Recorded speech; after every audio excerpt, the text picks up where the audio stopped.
my name is, it's actually Juan David Villafrade. I just cut it short just because, from a cultural perspective, US usually just uses one name, but my name is Juan David.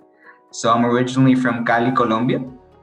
And, I was born and raised in Cali, Colombia. I'm actually right now here, but I'm a resident in the US. So when I decided to move to the US was because of work, actually. It wasn't because of studying.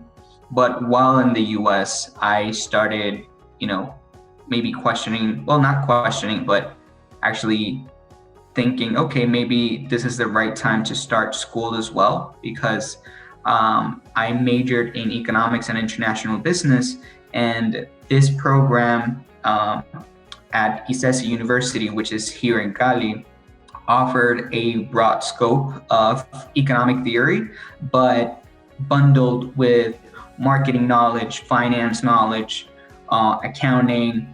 So it was a very broad program that gave me the basis for, business theory as well. And in that program, I really liked the finance track. So while I was in New York, I started thinking to myself, I want to formalize that finance knowledge and I want to formalize that finance education, because I only had like 3 or 4 courses. So for me, and since I was fresh out of college, I said, okay, maybe this is the best time to apply or apply for a master's degree. So aside from that, I also wanted to develop my skills in programming. And that's why I decided basically on Fordham at that point, because, the Master's in Global Finance provides that sweet combination of finance theory, but there's also a lot of component of programming. So throughout the master's degree, and right now I'm a second year, I've been able to develop programming skills, which is something that I didn't get also in my bachelor's degree. So aside from formalizing my knowledge in finance, I've also formalized my knowledge in programming, because this is the first time that I've taken courses that, provides an introduction to programming. What are the type of variables that, that you use in programming, et cetera, et cetera. So back to a little bit, just to backtrack a little bit to my background. So as I said, I'm Colombian. I've been in the US for 2 years now. This is my first time back in Colombia, actually, after I flew there. I graduated in August 2018. And I love my country. I'm very proud of my heritage as a Latino. I'm also an LGBTQ member, so I'm very proud of that as well. And I think overall that's kind of like my professional background and my personal/cultural background. Gabelli understood that there is a need for professionals to develop programming skills, because finance is not done anymore in a piece of paper. Is done in an automated way. Analysis are done, in a more modern fashion. We're creating this very complex analytics around, for instance, risk management, around the way we're capturing big data and we're incorporating into our financial modeling to do, company valuation.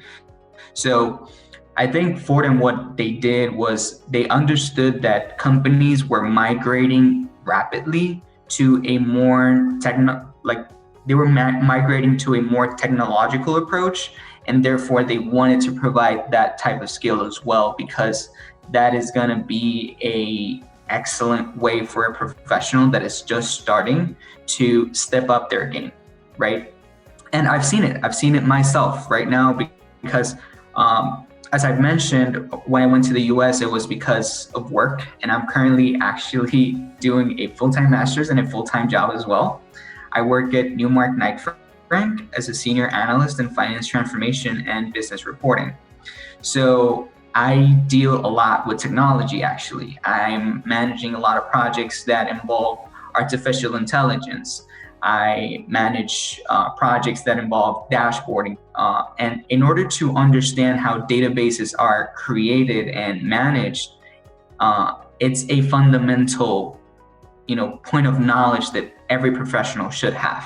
Because from understanding how databases are created, you can create analytics around finance that maybe that company didn't have, right? It's all about the storytelling of what the data is telling you. And we have a big database at my company. So being able to leverage that and using Python to, manipulate that data so that way I can automate my reporting. That way I can create new metrics. I can create new ways to see and understand what the data is telling you. It's been amazing. And that's something that I'm very grateful that Fordham has that, that particular capability of providing you a finance knowledge, but also a programming knowledge. I think that is a great leverage from this program.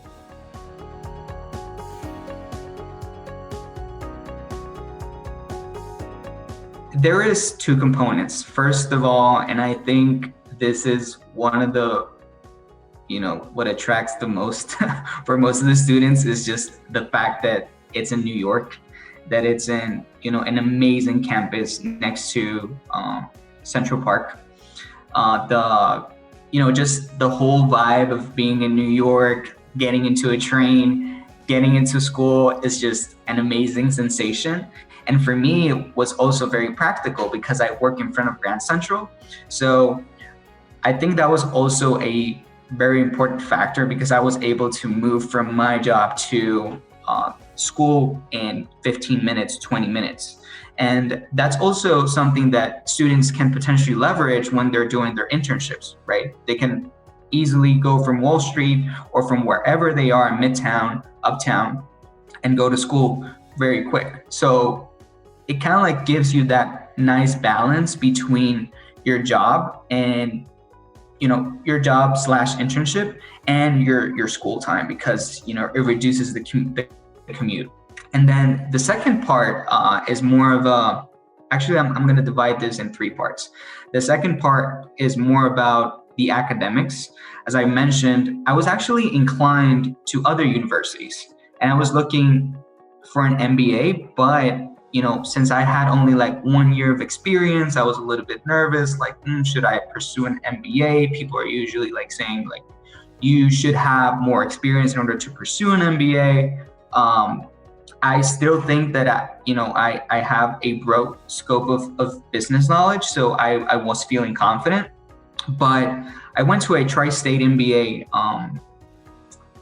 gathering, and I found Fordham, and I found, that there was some specialized masters for people that, for fresh graduates, if we want to call it that way, or for, fresh graduates that don't know what they want to do specifically in the finance field, because the finance field is very broad. So when I saw the program and I saw that they have like this different tracks that you could follow, that you could follow the risk management track, that you could follow the fintech, the investment banking, the corporate finance. I understood that this was a program that was thought for fresh graduates, and that it would provide that type of orientation that a fresh graduate also needs, but also would provide, for instance, for someone that is more experienced, the tools for them to step up their game.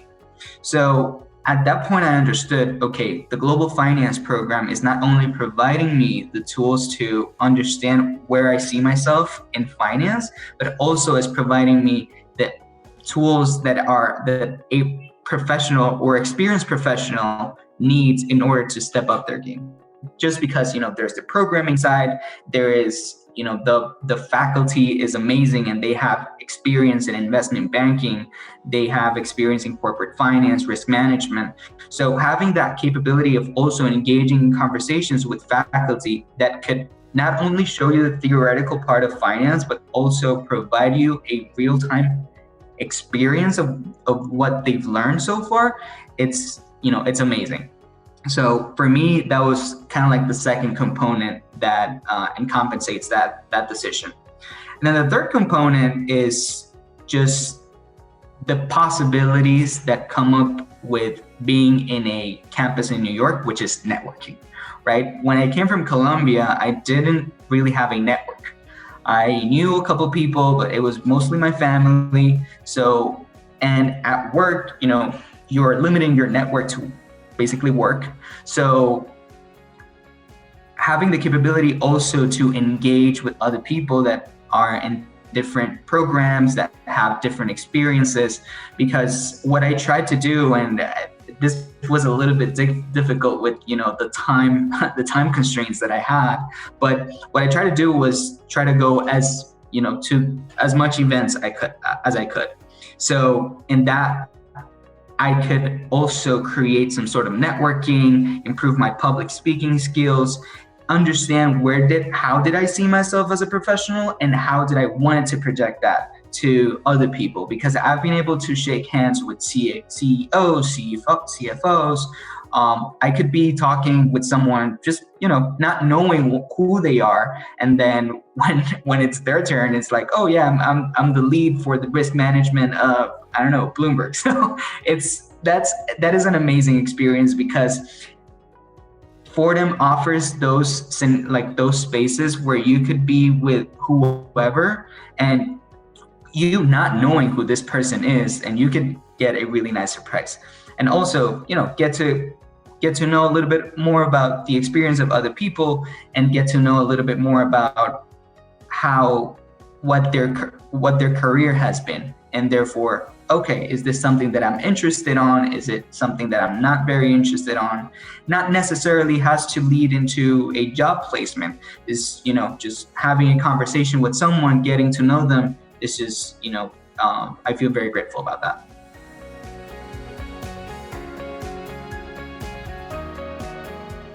It's a 1.5-year program with the potential of being completed in 1 year. You know, it really depends on how much credits you want to take per semester. What I would suggest for sure is, you know, trying not to overdo the semesters, just because you have to allocate time to, you know, being part of student groups, being part of, you know, networking events. So the overall structure is you have 36 credits that you have to that you have to see throughout 3 semesters. Sometimes people extend it to 4 semesters, to 2 years. Each semester has to have, I believe, 12 credits minimum. And the first 2 semesters are usually core courses, right? Because the master's is also developed for students that have a background in finance, but also for the ones that don't have a background in finance. So the core courses are intended to provide you those fundamentals of finance in terms of international financial management, econometrics, financial modeling, global financial markets, and I think I'm missing one, global investment principles. So those are the 5 core courses that every student has to go through, because they are intended to provide you the basics of finance: how to create a model, how to evaluate a company, how to evaluate a portfolio, what are the specific, or what are the core theories that define finance over the past century. And then from there, that's, you know, you could take those five classes on the first semester, or you could take four classes. I took 4 classes on the first semester, and from there you basically have the electives, right? And the electives are organized in a way that it could provide you some sort of structure. Just because, again, this is a program that is offered for professionals that have experience, for fresh graduates, but also in finance, but also for professionals that don't have a background in finance. So there is an investment management track, there is a corporate finance track, there is a fintech track, and there is a risk management track. So for me, I was very interested in the fintech and in the corporate finance. So I've been taking electives around machine learning, M&A strategy, and I've been able to also commingle with MBA students. So that's also a great advantage, because you get to experience a little bit more about someone that is more experienced in its professional track. So you have this five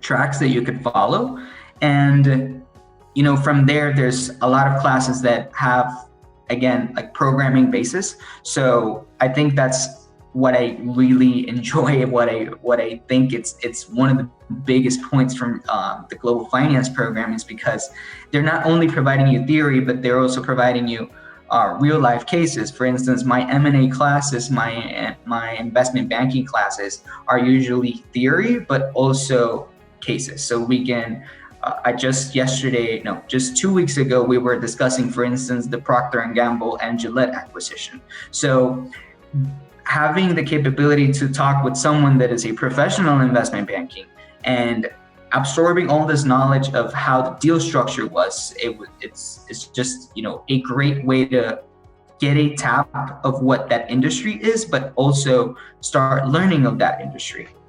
So I think that's in general the program structure. The second and third semester is basically you just go through the electives over these 5 options.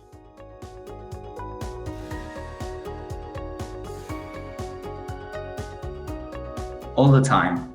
So for instance, my investment banking class talks about all the regulations that have been developed in the US due to, fraud or systematic risk that, because of how the institutions were organized or set up at some point in time. So we're always learning about the past and what those decisions brought up as a repercussion, and what was the initiatives that the government from the US took upon in order to avoid those type of scenarios. But not only regulations. For instance, I'm taking a stress test and capital adequacy class this semester, which is basically understanding from a banking side, what are the controls that a bank should have in order to avoid default. And this class is primarily it brings up 2008 all the time, because the issue with 2008 was just a systematic risk default that created a big repercussion in the economy. So most of the classes are usually going to the past, and they start from the past and they start developing forward, right? So, and by the end of the class, by the end of this courses, we're usually just going over what's new and the new approaches, like what are the new financial theories, what are the new alternatives that business people and managers are taking in order to assess risk, in order to create new valuation models, in order to have a more specific, a more accurate view of financials.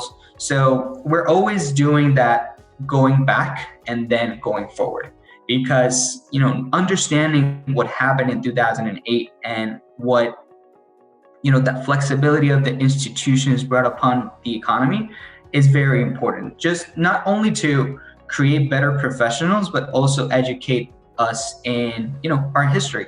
It's important, because we're going to be the decision makers in the future. So it is important that we are constantly understanding what we did in the past and how we can avoid in the future.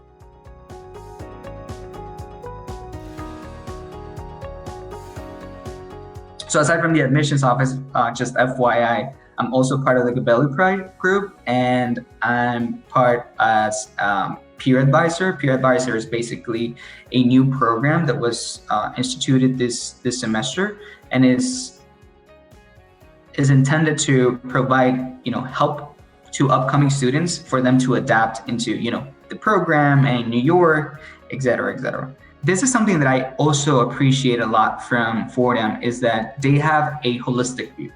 When they're assessing a fresh graduate or a professional, they're not only like having GRE and or GMAT or TOEFL as the criteria, and then we're gonna filter you out because you didn't meet the requirements.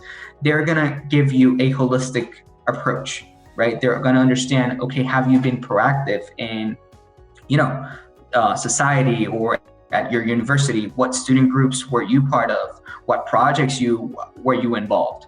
They want to have professionals that are not only good in the standardized tests, but also are integral professionals. Because ideally, you could be great at a standardized test, but if you're going to present something to a board of members, then and if you don't have the public public speaking skills, you're going to choke. So they're viewing professionals more of on a holistic view. So that's why I'm always encouraging people, or at least people that I get to speak about when I'm talking with Fordham, is if you maybe didn't do great at school, but you did, you were proactive, you were part of student groups, you were involved in society, you were part of different academic papers. Like, there could be 1,000 reasons for why you could also be part of Fordham and you could bring value to Fordham.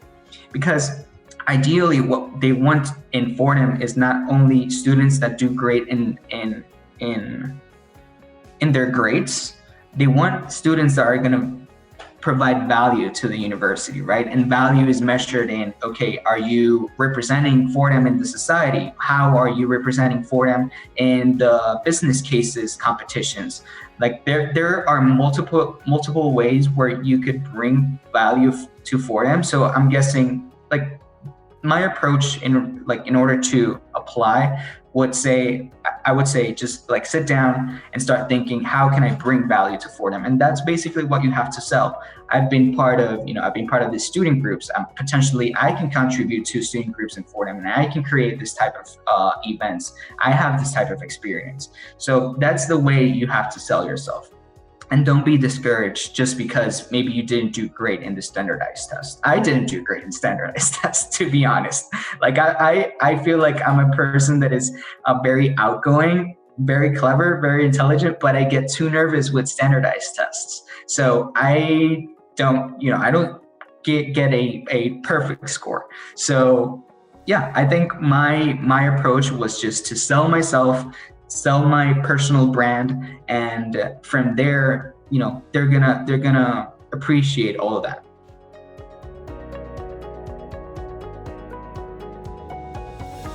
On the diversity and inclusion part, I think it's great to meet fellow Latinos on the program, specifically because in my company, most of them are people from the US. So, having sitting down and finding out oh, wait, I have a Latino next to me, or I can talk to Spanish with someone next to me. That's great. That's amazing. So of course, there is some sort of, I don't want to say priority, but I know that from the admissions office, they're always interested in having a mix that is representative of the world, right? And emerging markets the Latino markets are creating new professionals and are developing new professionals that are being part of the US in the markets as well. So I'm sure that from Fordham, there is in general an interest of having a mix of cultures and a mix of races. So I would say that's kind of like the first way I would answer that. The second component though is the student groups. So as I mentioned, there is the Gabelli Pride, there is the Black and Latino Society, the Black and Latinx Society. So these groups are intended to create this sort of events that celebrate cultural heritage. And it's a great way to also understand, other cultures. And for me, it's been great because I've always been very interested. There's other groups that are more on the Asian side, right? On Asian culture, and I've never had that type of exposure growing up here in Colombia. So having that exposure in the US, learning from their culture, learning from their customs, it's been an amazing experience as well, just because, of course, there's so many differences, but there's also so many stuff that we can relate. And I think that is a really poetic kind of situation, because you can think of someone that is 1,000 miles from you, but you can relate to that person. It's just an amazing way to bring people together.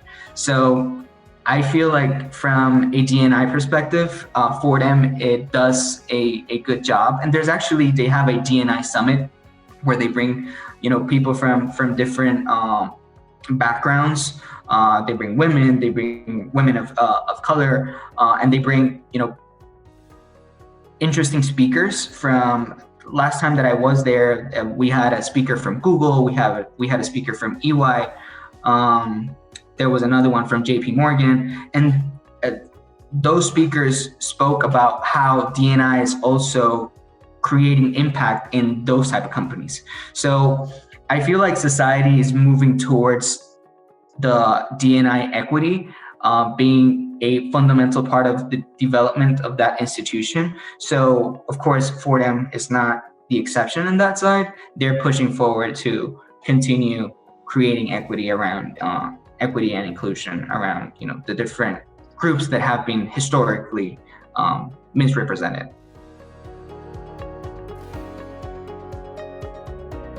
To summarize the Gabelli experience, for me, I would say I feel like a different person, right? Not only from a professional perspective, but also from to a personal level, right? And having that type of impact, for a university to have that type of impact, where it's not only contributing to your professional growth, but also your personal growth, I think that's just the best metric of success.